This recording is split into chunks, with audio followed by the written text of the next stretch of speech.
Hello, I am Joel George Mel Usaido, and today we're going to be fact checking the effectiveness of vitamin C in preventing or curing the cold.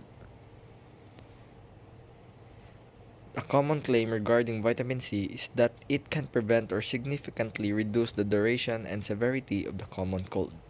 Proponents often cite studies and anecdotal evidence suggesting that high doses of vitamin C can help the immune system fend off colds more effectively or lessen symptoms. Research presents a more nuanced view.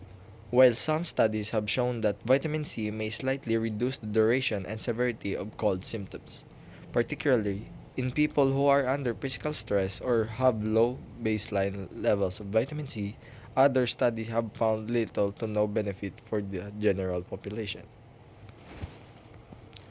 Vitamin C is often associated with preventing or curing the common cold, but the evidence supporting its effectiveness is limited and mixed.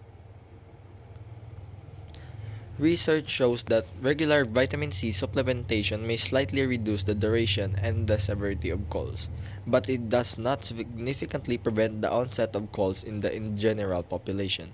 According to a study published in the Cochrane Database of Systematic Reviews, vitamin C reduced the duration of colds by 8% in adults and 14% in children. However, for individuals under high physical stress, vitamin C has been shown to reduce the risk of catching a cold by up to 50%.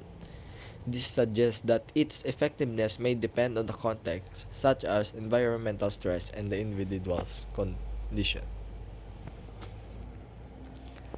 While vitamin C can slightly reduce the duration of cold symptoms and may be more beneficial in certain cases, it is not a guaranteed cure or preventive measure for the general population. Maintaining a balanced diet and healthy immune system is the best defense against cold.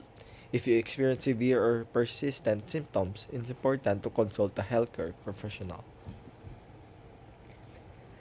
Incorporate vitamin C into your daily routine through a diet rich in fruits and vegetables, but don't rely on it alone to prevent illness.